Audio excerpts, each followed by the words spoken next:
पश्चिम UP में आज होगा सियासी महायुद्ध। एक ही दिन दो बड़े नेता और एक ही टारगेट, किसान वोट बैंक। अखिलेश यादव गाजियाबाद में तो जयंत चौधरी मेरठ में किसानों के बीच उतरेंगे।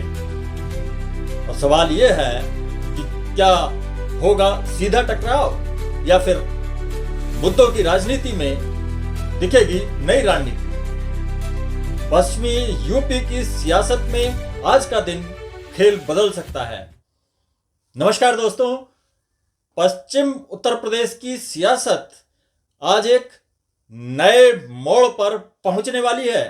किसान राजनीति के केंद्र में हैं और इसी के साथ दो बड़े नेता एक ही दिन मैदान में उतरने जा रहे हैं। एक तरफ अखिलेश यादव गाजियाबाद के रेडिसन ब्लू कौशाम्बी में किसानों से सीधा संवाद करेंगे। ये कार्यक्रम सिर्फ एक मुलाकात नहीं बल्कि 2027 के यूपी असेंबली इलेक्शन से पहले पश्चिम यूपी में पकड़ मजबूत करने की रणनीति का अहम हिस्सा माना जा रहा है।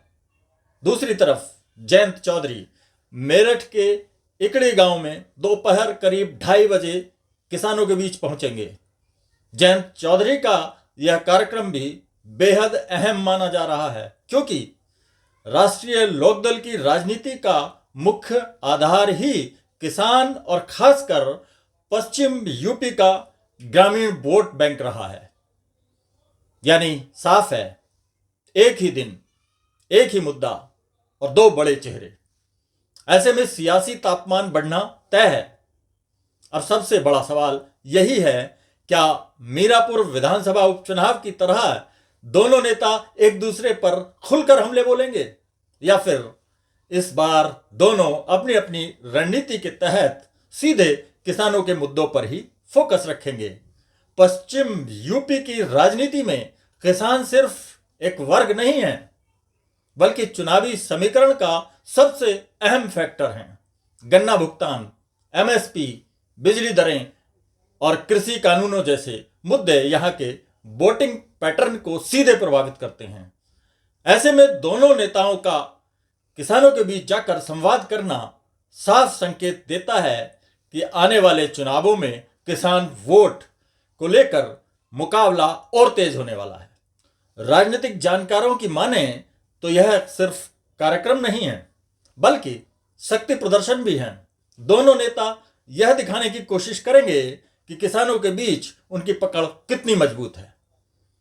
अब देखना दिलचस्प होगा कि ये दोनों सभाएं सियासी आरोप प्रत्यारोप में बदलती हैं या फिर असल मुद्दों पर गंभीर चर्चा का मंच बनती हैं। पश्चिम यूपी की यह सियासी हलचल आने वाले चुनावी समीकरणों की दिशा भी तय कर सकती है।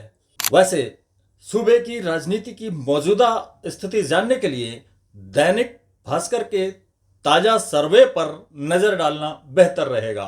इस सर्वे में मुकाबला दिलचस्प होता दिख रहा है। 403 सीटों वाले यूपी में 256 सीटों पर बीजेपी अभी भी पहली पसंद बनी हुई है, लेकिन उसे हल्का नुकसान भी दिख रहा है। दूसरी तरफ समाजवादी पार्टी तेजी से उभर रही है और 135 सीटों पर मजबूत स्थिति में नजर आ रही है। यानी सपा को करीब 28 सीटों का फायदा होता दिख रहा है। सर्वे के आंकड़ों के मुताबिक सबसे बड़ा झटका बीजेपी के सहयोगी दलों को लगता दिख रहा है।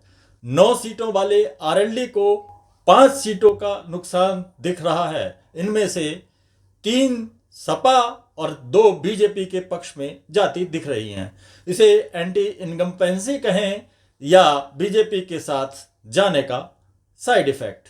अगर क्षेत्रवार बात करें तो पूर्वांचल और पश्चिम यूपी में बीजेपी को बढ़त मिलती दिख रही है, लेकिन अवध, ब्रज और बुंदेलखंड में उसे नुकसान होगा। वहीं समाजवादी पार्टी पश्चिम में थोड़ी कमजोर होती दिख रही है, लेकिन बाकी क्षेत्रों में मजबूत होती नजर आ रही है। यह बदलाव इसलिए भी संभव है क्योंकि समाजवादी पार्टी 2022 का यूपी असेंबली इलेक्शन आरएलडी के साथ मिलकर लड़ी थी और इस बार आमने सामने होने की उम्मीद है। अभी इलेक्शन में वक्त है और राजनीति में कब क्या हो जाए कहा नहीं जा सकता।